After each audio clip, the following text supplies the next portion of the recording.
ان چار ائمہ کی تقلید کی جاتی ہیں وہ کون سے امام ہیں، اور کیا ان چاروں کی ہی تقلید ہو سکتی ہے، کسی اور کی نہیں ہو سکتی؟ بعض لوگ اس پر ہو سکتا ہے کہ سوچتے ہوں کہ کیا ایک ہی شخص چاروں کا مقلد ہو سکتا ہے یا نہیں۔ دیکھیں، حقیقی جو حکم ہے وہ ہے اللہ اور اللہ کے رسول کی اطاعت کرنا۔ جو قرآن میں فرمایا گیا، جو حدیث میں فرمایا گیا، اس کی پیروی کرنا، یہ ہے سب سے مرکزی حکم جو قرآن پاک کے اندر بار بار ہے، اطیعوا اللہ و اطیعوا الرسول، اللہ کی اطاعت کرو اور رسول کی اطاعت کرو۔ اب سوال یہ ہے کہ اللہ کی اور اللہ کے رسول کی جو اطاعت کرنی ہے وہ تو اسی سے ہوگی کہ ہم قرآن حدیث کا مطالعہ کریں، لیکن مسئلہ یہ ہے کہ ہر بندہ قرآن حدیث کا مطالعہ کرنے کی صلاحیت نہیں رکھتا۔ مثلا آپ اپنے علاقے میں دیکھ لیں، جہاں پر بھی آپ رہتے ہیں، یا جو مدنی چینل کے ناظرین ہیں وہ اپنے پاس پڑوس میں دیکھ لیں، اپنے آپ کو دیکھ لیں کہ کیا وہ قرآن و حدیث کا مطالعہ کرنے کی صلاحیت رکھتے ہیں؟ کیا اپنی زندگی کے ہر مسئلے کو قرآن و حدیث سے خود نکال سکتے ہیں؟ بھئی لوگوں کو عربی نہیں آتی، لوگوں کو قرآن پڑھنا نہیں آتا، تو وہ کہاں سے مسائل نکال لیں گے؟ تو اس کا مطلب کیا ہوا؟ اب یہ قرآن کے ایک اور حکم پہ عمل کریں گے، وہ حکم ہے فَاسْأَلُوا أَهْلَ الذِّكْرِ إِن كُنتُمْ لَا تَعْلَمُونَ، کہ اگر تم نہیں جانتے تو علم والوں سے پوچھ لو۔ اب جو علم والوں سے پوچھنا ہے اور یہ سمجھنا کہ علم والے نے جو جواب دیا ہے میں اس کی دلیل کی طرف نہیں جاؤں گا کہ نہیں بھائی آپ کی بات پہ تب عمل کروں گا، پہلے مجھے آیت سناؤ، پہلے مجھے حدیث سناؤ،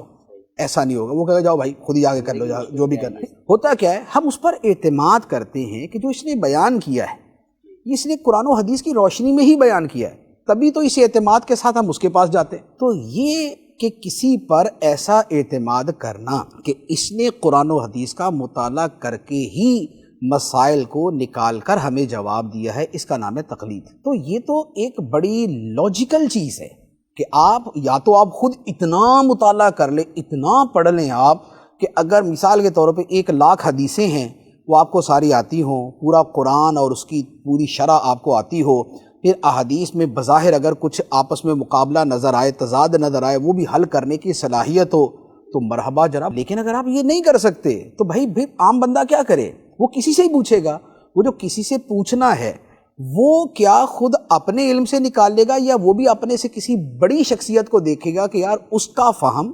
اس کا علم، اس کا مطالعہ، اس کی دین کی سمجھ مجھ سے زیادہ ہے، لہذا میں اس کے کہنے پہ چلوں۔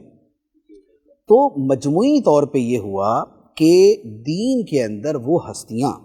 کہ جن کا علم قرآن، فہم قرآن، علم حدیث، فہم حدیث، اجتہادی صلاحیت، ذہانت، فراست اور تقوی، طہارت، یہ سب چیزیں نہایت نمایاں تھیں، تو ان کے کہے ہوئے کو بذات خود یہ سمجھ کے کہ یار ان کا تو کہہ دینا ہی دلیل ہے،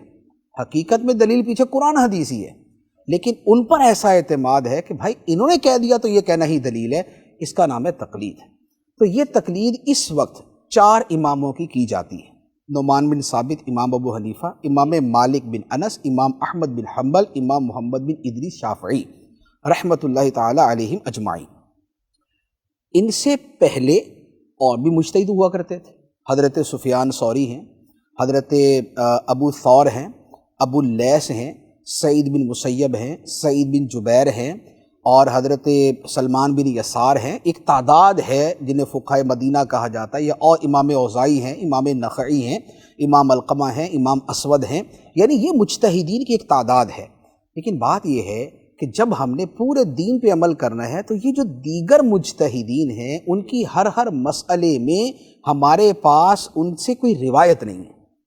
یعنی ہم یہ کہیں جی ہم حضرت عبداللہ بن مسعود کی تقلید کریں گے، لیکن ہر مسئلے میں ہم تک ان کی روایت پہنچی نہیں ہے، ان 4 کی پہنچی ہوئی ہے، لہذا یہ کامل ہیں کہ ان کی فقہ ہم تک کامل طریقے سے پہنچے، لہذا ہم ان کی تقلید کرتے ہیں۔ اب ایک ہی وقت میں ایک کی اس لیے کرتے ہیں کہ بھائی اگر 4 کی یوں کریں گے نا، یا ایک سے زیادہ کی کریں گے